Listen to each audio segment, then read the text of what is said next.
Good morning बेटा। देखिए आज ये आपका थर्ड लेसन का नेक्स्ट टॉपिक है। इसका नाम है विद्युत क्षेत्र तथा विद्युत विभव में संबंध। ठीक है बेटा, विद्युत क्षेत्र तथा विद्युत विभव में संबंध। अगर आपको हमारी आवाज़ क्लियरली सुन पा रहे होंगे तो आप फिर से देख लें, विद्युत क्षेत्र तथा विद्युत विभव में संबंध, यानी इसी को कहते हैं relation between electric field and electric potential. Okay, यानी विद्युत विभव तथा विद्युत क्षेत्र में संबंध। और इसी को दूसरा नाम भी होता है विद्युत क्षेत्र की तीव्रता तथा विभव प्रवणता में संबंध। अगर कहें तो भी यही है, विद्युत क्षेत्र की तीव्रता तथा विभव प्रवणता में संबंध भी इसी को कहते हैं। देखिए बेटा, ये आपने जैसे विद्युत विभव में एक ये प्लस क्यू कूलम का आवेश है, ये मान लीजिए बिंदु O है और यहाँ से R दूरी पर एक बिंदु P है, P और Q के मध्य की दूरी dr है और यहाँ पर कितना है dq है। यहाँ पर विद्युत क्षेत्र की तीव्रता E है। तो यहाँ पर एक सम विद्युत क्षेत्र है, इसके अंदर एक परीक्षण आवेश dq को ऊपर से नीचे लाएंगे तो आप जानते हैं कार्य प्राप्त होगा। जब भी प्राप्त कार्य हो तो ऋणात्मक होता है, तो कार्य बराबर होता है बल इंटू विस्थापन। तो यहाँ पर बल विद्युत बल F इंटू और विस्थापन dr हो जाएगा, dw बराबर। तो यही मैंने कहा है कि माना दिए गए चित्र के अनुसार सम विद्युत क्षेत्र E के अंदर परीक्षण आवेश dq को dr विस्थापित करने में प्राप्त अल्पतम कार्य, ये लिखा है माइनस का F dq है, माइनस F dq है, तथा P से Q बिंदु के मध्य विभवांतर dv है। तो देखो dw इक्वल टू क्या लिखा, माइनस का F dr। F क्या होता है, विद्युत बल, विद्युत बल बराबर होता है E into Q.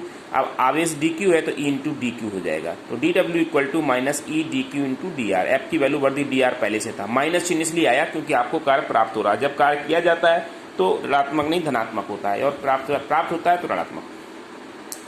dw upon dq हो गया। dw अपॉन dq को क्या कहते हैं, dv कहते हैं। ये विभवांतर है तो ये dv हो गया, dv। अब ये dw की जगह dv और dr को इधर ले आओ तो dv अपॉन dr हो गया माइनस E। ठीक, जहां ये dv अपॉन dr है विभवांतर बटे दूरी, यानी विभव में अंतर बटे दूरी को विभव प्रवणता कहा जाता है। ठीक है, इसे ग्रेडियंट विभव भी कहते हैं, ग्रेड v से भी प्रदर्शित करते हैं, इसे डेल v से भी प्रदर्शित करते हैं। तो देखिए इसी को dv upon dr equal to grad v, या इसी को डेल v भी कहते हैं। माइनस लगा हुआ चूंकि ऋणात्मक था ग्रेड v, यहाँ पर भी माइनस आएगा तो यहाँ पर माइनस v कर देंगे। ठीक है, यहाँ पर हम माइनस b ग्रेड v यानी माइनस b कर देते हैं, ग्रेड v। देखिए माइनस v हो गया आपका grade v minus grade v dv। अब इससे क्या स्पष्ट होता है, इससे स्पष्ट होता है कि विभव प्रवणता विद्युत क्षेत्र के ऋणात्मक मान के बराबर होता है। देखो इससे स्पष्ट होता है कि विभव प्रवणता विद्युत क्षेत्र की तीव्रता के ऋणात्मक मान के बराबर होता है। देखो dv upon dr equal to कितना हो जाएगा, माइनस E।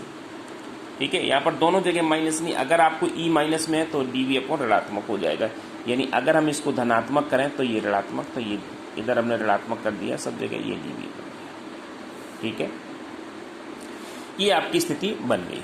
ओके, अब देखिए एक हम नोट दे रहे हैं इसलिए कि इसमें हमें आपको क्या करना है, इसमें आपको न्यूमेरिकल सॉल्व करने के लिए हम डेल के बारे में बताते हैं। ये डेल मैथ वाले जानते होंगे, डेल इक्वल टू अगर नहीं जानते हैं तो मैथ में आता है। इसका ये एक ऑपरेटर होता है, ये एक ऑपरेट करने वाला फंक्शन है, जैसे मल्टीपल होता है, डिवाइडेशन होता है, ऐसे ये डेल एक ऑपरेटिव फंक्शन होता है। इसको लिखते हैं डेवर अपॉन डेवर एक्स। डेवर का मतलब होता है आंशिक अवकलन, डेवर अप बाई जे, डेवर अपॉन डेवर जेड की।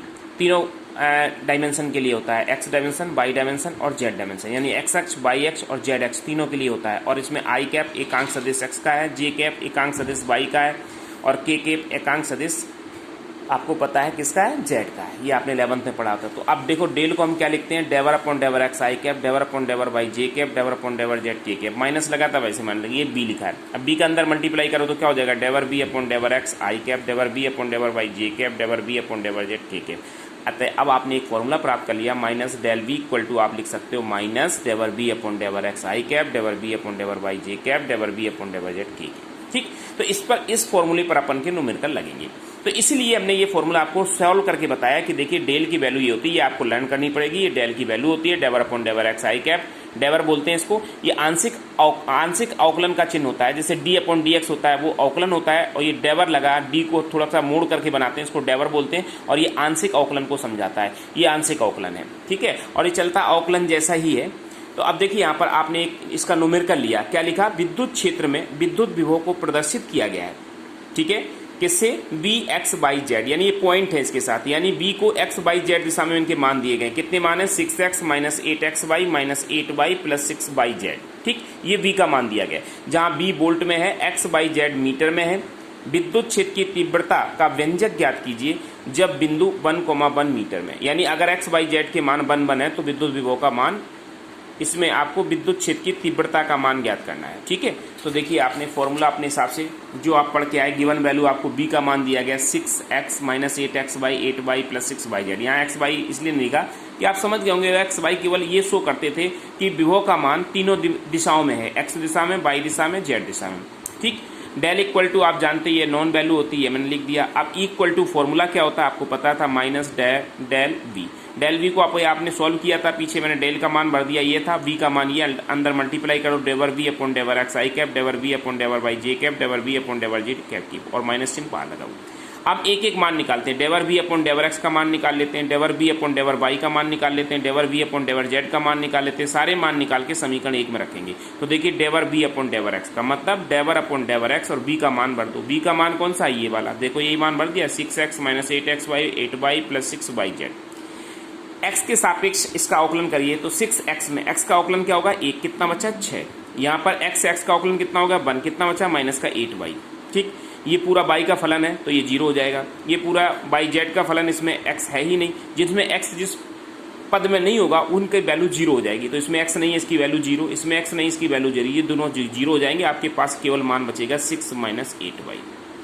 सिमिलरली इसी टाइप से इसी जो b है इसका अवकलन कर दें y के रिस्पेक्ट में, dv अपॉन dy, तो b की वैल्यू वही पुरानी वाली वैल्यू, यही वाली वैल्यू फिर से भर दी गई, 6x minus 8xy minus 8y plus का 6yz। अब y के सापेक्ष करना, जिस पद में y नहीं होगा वो 0 हो जाएगा। तो देखिए इस पद में y नहीं है, 0 हो गया, इसमें y है तो y की वैल्यू 1 हो गई, कितना बचा माइनस 8x लिख दिया। इसमें y है, वैल्यू कितनी हो जाएगी 1, तो कितना बचा माइनस 8, इसमें वैल्यू y की क्या है 1, कितना बचेगा प्लस 6z। ठीक, ये dv अपॉन डेवर v अपॉन डेवर y की वैल्यू निकल आई। ये आया डेवर v अपॉन डेवर z, यहाँ पर देखिए डेवर अपॉन डेवर z, v का मान भर दिया 6x minus 8xy minus 8y plus 6yz, वही मान है, बार बार v का भर रहे हैं। अब इसमें z के रिस्पेक्ट में अवकलन करना है, जिस पद में z नहीं होगा वो 0 हो जाएगा, ये भी 0 होगा, ये भी 0 होगा, ये भी 0 होगा, केवल लास्ट वाले पद में z है, z की वैल्यू 1 हो जाएगा, 6y बचा है, 6y आ गया। ये तीनों मान dv upon dz, dv upon डेवर v अपॉन डेवर y, डेवर v अपॉन डेवर x, ये तीनों मान उठा के समीकरण 1 में बढ़ने, इसमें केवल मान बढ़ने। देखिए इसी को हमने क्या किया, ये लिख दिया डेवर v अपॉन डेवर x, डेवर v अपॉन डेवर y, डेवर v अपॉन डेवर z के मान समीकरण 1 में रखने पर समीकरण 1 में आ गया आपका E vector equal to minus 6 minus 8y I cap plus 8x minus 8 plus 6z J cap. ये आपका डेवर v अपॉन डेवर z की वैल्यू है 6y के कैफ। क्योंकि बिंदु 1,1 पर तीव्रता कितनी होगी, तो जहाँ x का मान 1 बढ़ना, y का मान 1 बढ़ना, z का मान 1 बढ़ना, जहाँ x y z है सबकी जगह 1 1 भर दीजिए। तो यहाँ 6 माइनस 8 हो जाएगा। ठीक है, अगले में देखो minus 8 into 1 minus 8 plus 6 into 1 6 into 1, ये 6, ये माइनस 8, तो माइनस का कितना बचा 2, तो माइनस का 2 आई कैफ। यहाँ देख लिए 8 माइनस 8 कितना हो गया, माइनस का 16 माइनस का 16 प्लस 6 घटा दो माइनस का 10 जी।